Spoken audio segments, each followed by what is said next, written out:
عبد الرحمن بن اشد کا خروج۔ عبد الملک بن مروان کی زندگی کا آخری اور سب سے کڑا امتحان عبد الرحمن محمد بن اشد کی بغاوت تھی۔ اس عالی حوصلہ اور جنگ آزما سالار کو خراسان کے محاذ پر بھیجا گیا تھا تاکہ وہاں کی مسلسل بغاوتوں پر قابو پایا جائے۔ دراصل جنوبی خراسان میں مقامی آتش پرست سردار رتبیل مسلمانوں کے لیے درد سر بنا ہوا تھا۔ رتبیل نے 74 ہجری میں علم بغاوت بلند کیا تو اس پر قابو پانے کے لیے یکے بعد دیگر پہلے عبداللہ بن امی اور پھر عبداللہ بن ابی بکر نے فوج کشی کی، مگر دونوں کو شدید ہزیمت اٹھا کر واپس آنا پڑا۔ رتبیل کا طریق جنگ یہ تھا کہ وہ مسلمانوں کے لیے راستہ چھوڑ کر افواج کو دائیں بائیں پھیلا دیتا تھا۔ جب مسلمان پیش قدمی کر کے تنگ گھاٹیوں میں آ جاتے تو وہ انہیں گھیر لیتا تھا۔ 80 ہجری میں جب حجاج بن یوسف نے عبد الرحمن بن اشد کو 20,000 سپاہ دے کر اس محاذ پر بھیجا تو اس ماہر جنگجو نے سابقہ تجربات اور نقصانات کو مد نظر رکھتے ہوئے نہایت محتاط پیش قدمی کی۔ وہ تھوڑے تھوڑے علاقے پر قبضہ کر کے اس کی حفاظت کا مکمل بندوبست کرتا اور پھر آگے قدم بڑھاتا۔ اس طرح رتبیل کے جال میں پھنسے بغیر اس نے موسم سرما سے پہلے جنوبی خراسان کا آدھا حصہ بازیاب کرا لیا۔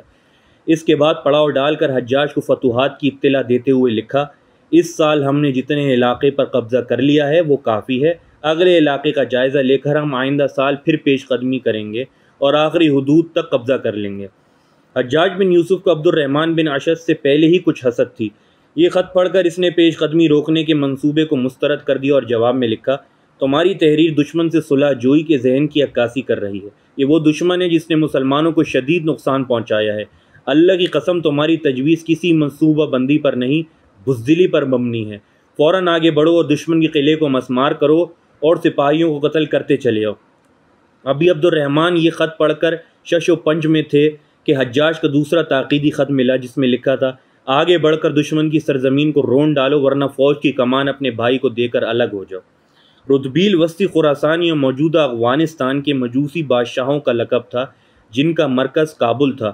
یہاں کا ہر بادشاہ رتبیل کہلاتا تھا۔ حجاج کی یہ بیجا سختی عبد الرحمن بن اشد جیسے اعلیٰ افسران کے لیے سخت صدمے کا باعث تھی۔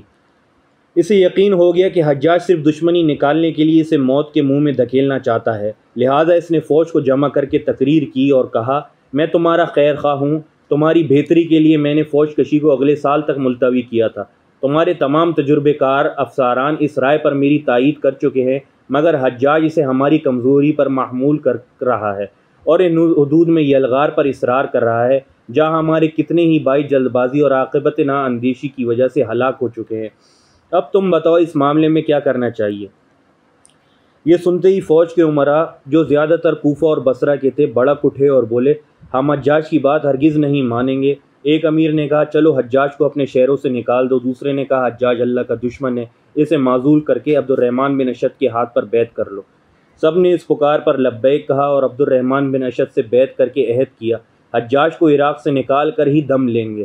چونکہ حجاج کے رویے اور بعض خلاف اسلام اقدامات سے سبھی نالا تھے، اس لیے فوج کے علاوہ نامور علماء و قراء، فقہاء اور محدثین کی بھی بڑی تعداد اس مہم میں شریک ہو گئی، جن میں سعید بن جبیر رحمہ اللہ، امام شیبی جیسے بزرگ بھی شامل تھے۔ ان حضرات کی شرکت کے سبب حافظ ذہبی رحمہ اللہ لکھتے ہیں، قرہ حضرات نے جو کہ حاملین قرآن اور صالحین تھے، عراق میں حجاج کے ظلم نمازوں اور نماز جمعہ میں اس کی تاخیر کی وجہ سے خروج کیا تھا۔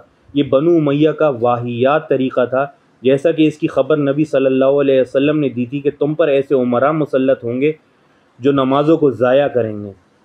عبد الرحمن بن اشد نے پہلے اپنے حریف رتبیل سے صلح کر لی تاکہ پشت سے حملے کا خطرہ نہ رہے، پھر عراق کی طرف پیش قدمی شروع کی۔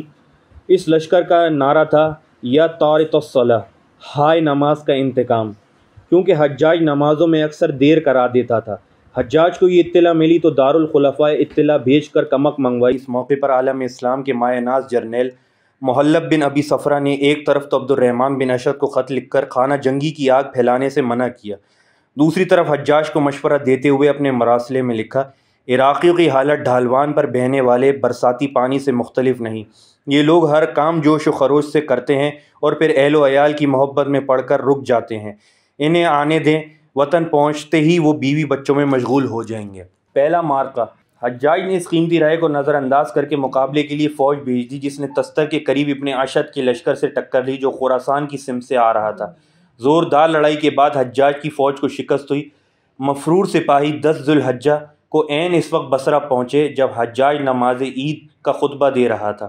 شکست کی خبر سن کر حجاج فوراً بصرہ سے بھاگ نکلا۔ عبد الرحمن بن اشد تعقب کرتے ہوئے شہر میں داخل ہو گیا۔ 10 ذو الحجہ 81 ہجری کو وہ شہر پر قابض ہو چکا تھا۔ اس وقت حجاج کو محلب کی نصیحت یاد آ گئی، مگر تیر کمان سے نکل چکا تھا۔